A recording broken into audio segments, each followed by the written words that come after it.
Metabolism का मतलब है सभी केमिकल रिएक्शंस जो लिविंग सेल्स में होती हैं। बॉडी की सेल्स एटीपी मतलब एडिनोसिन ट्राइफॉस्फेट मॉलिक्यूल को अपना प्राइमरी एनर्जी सोर्स के रूप में यूज करती हैं। Cell continuous supply of ATP कैसे बनाता है, आइए समझते हैं। इसका आंसर है एक प्रोसेस जिसे हम बोलते हैं सेलुलर रेस्पिरेशन, जो थोड़ी सी प्रोसेस साइटोप्लाज्म में और थोड़ा सा माइटोकॉन्ड्रिया के अंदर परफॉर्म होता है। सेलुलर रेस्पिरेशन के दौरान एक ग्लूकोज मॉलिक्यूल पूरी तरह से ऑक्सीडाइज हो जाता है, जिससे हम तकरीबन 36 एटीपी मॉलिक्यूल बना सकते हैं। रेस्पिरेशन का पहला फेज, जिसे ग्लाइकोलिसिस कहते हैं, साइटोप्लाज्म में होता है और ग्लाइकोलिसिस के दौरान 6 कार्बन जो हमारा ग्लूकोज होता है वो 3 कार्बन वाले पायरुविक एसिड में ब्रेक हो जाता है। मतलब एक ग्लूकोज से 2 पायरुविक एसिड बनते हैं। अब इसके बाद क्या होता है कि जो हमारा ग्लाइकोलिसिस होता है उससे आपके 2 एटीपी मॉलिक्यूल और NADH नाम के इलेक्ट्रॉन कैरियर जो हैं वो भी जनरेट होते हैं।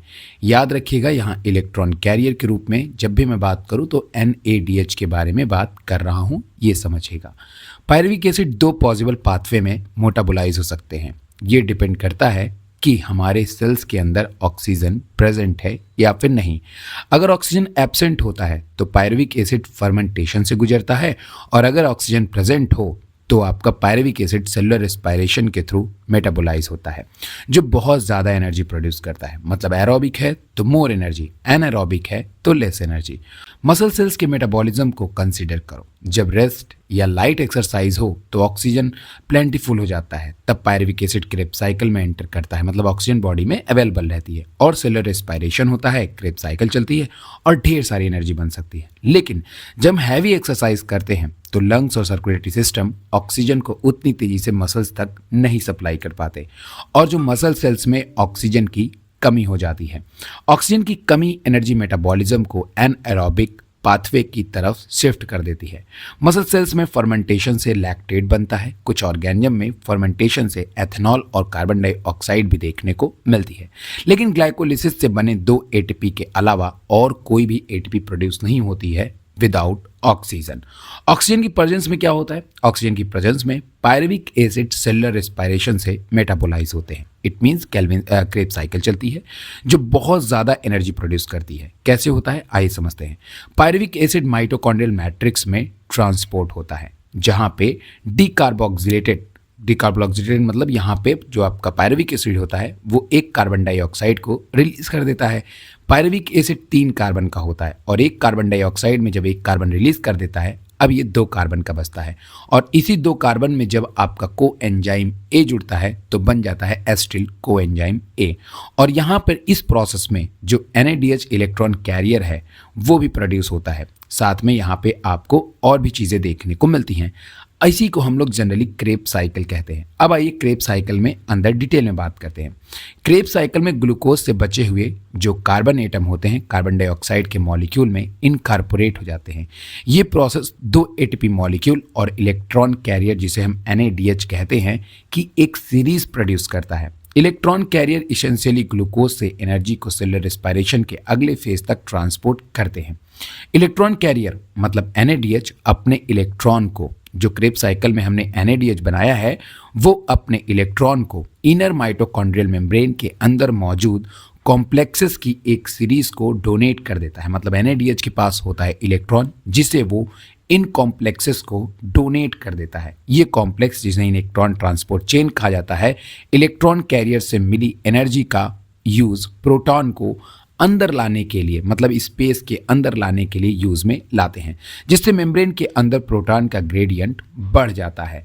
प्रोटॉन अपने कंसंट्रेशन ग्रेडियंट के थ्रू एंजाइम एटीपी सिंथेटेज से फ्लो करता है, जो एक मेम्ब्रेन प्रोटीन है। एटीपी सिंथेटेज प्रोटॉन फ्लो से रिलीज हुई एनर्जी का यूज एटीपी प्रोड्यूस करने के लिए करता है। इस प्रोसेस से एटीपी सिंथेटेज एक एडिशनल 34 एटीपी मॉलिक्यूल प्रोड्यूस करता है। लेकिन 2 NADH को ग्लाइकोलिसिस में प्रोड्यूस होने के बाद माइटोकॉन्ड्रिया में मूव करने में यूज हो जाता है।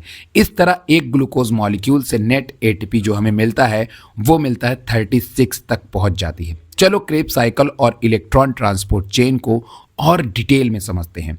द क्रेब साइकिल रिएक्शन की एक सीरीज होती है जो इलेक्ट्रॉन रिमूव करती है। उन्हें इलेक्ट्रॉन कैरियर Na++ और FAD को डोनेट करते हैं और फॉर्म करते हैं NADH और FADH2। मतलब इनके पास में आपको इलेक्ट्रॉन देखने को मिलता है। ये कैरियर अपने इलेक्ट्रॉन को एक इलेक्ट्रॉन ट्रांसपोर्ट चेन में कंट्रीब्यूट करेंगे जो क्रेब्स साइकिल से प्रोड्यूस होने वाले ATP से सिग्निफिकेंटली ज़्यादा ATP जनरेट करते हैं। हर एक 2 कार्बन मॉलिक्यूल जो क्रेब्स साइकिल में एंटर करता है कार्बन डाइऑक्साइड में कन्वर्ट हो जाता है। इस प्रकार ओरिजिनल ग्लूकोज से हर कार्बन एटम अल्टीमेटली एक कार्बन डाइऑक्साइड मॉलिक्यूल में इनकॉर्पोरेट हो जाता है। फाइनली हर पायरुविक एसिड मॉलिक्यूल जो क्रेब्स साइकिल में एंटर करता है उसके लिए एक ATP मॉलिक्यूल रिलीज होता है। क्योंकि हर ग्लूकोज मॉलिक्यूल 2 पायरुविक एसिड है तो जाहिर तौर पे यहाँ पे हमारे पास में जो ATP हैं वो भी हमारे 2 रहेंगे। इसलिए क्रेब्स साइकिल हर ग्लूकोज मॉलिक्यूल को मेटाबोलाइज होने पर टोटल 2 ATP मॉलिक्यूल जनरेट करता है। मतलब अगर साइकिल एक बार चलेगी तो केवल 1 ATP होगा, लेकिन हम जानते हैं कि पायरुवेट तो हमारे पास 2 हैं, तो साइकिल कितनी बार रन करेगी? 2 बार।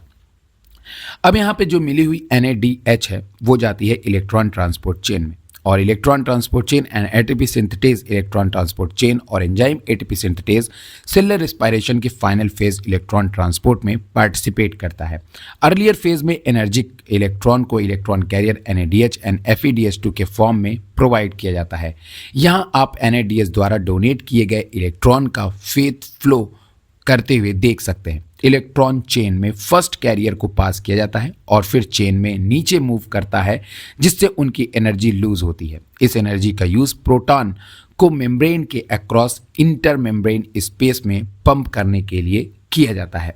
इससे एक प्रोटॉन ग्रेडियंट क्रिएट होता है जो पोटेंशियल एनर्जी का एक सोर्स है। लास्ट इलेक्ट्रॉन एक्सेप्टर ऑक्सीजन है जो आपके इलेक्ट्रॉन और प्रोटॉन के साथ रिएक्ट करके H2O यानी कि वाटर बनाता है। ऑक्सीजन का इलेक्ट्रॉन और प्रोटॉन के साथ बॉन्ड बनाना ही रीजन है कि सेलुलर रेस्पिरेशन ऑक्सीजन पर डिपेंड करता है और सिर्फ एरोबिक कंडीशन में वर्क करता है। फाइनली ATP सिंथेटेज प्रोटॉन को मेम्ब्रेन के क्रॉस मूव कराता है और यहाँ से आपका ADP से ATP को प्रोड्यूस करने में मदद करता है। चलो सेलुलर रेस्पिरेशन द्वारा जनरेट टोटल एनर्जी का एग्जामिन करते हैं। जैसे कि यहाँ हाई एनर्जी मॉलिक्यूल में स्टोर होती है। टोटल मेन ग्लाइकोलिसिस से मिला ATP, ग्लाइकोलिसिस से मिला NADH, 2 कार्बन मॉलिक्यूल का फॉर्मेशन से मिला NADH, क्रेब्स साइकिल से मिला ATP, क्रेब्स साइकिल से मिला NADH और FADH2 इंक्लूड है। उन सभी NADH और FADH2 मॉलिक्यूल को अगर हम लोग जोड़ दें तो अप्रॉक्सीमेटली 32 ATP मॉलिक्यूल प्रोड्यूस होते हैं। इसलिए सेलुलर रेस्पिरेशन से टोटल लगभग 36 ATP मॉलिक्यूल मिलते हैं जो ग्लूकोज का पार्शियल ऑक्सीडेशन से फर्मेंटेशन द्वारा मिलने वाले 2 ATP मॉलिक्यूल से कहीं ज़्यादा होते हैं।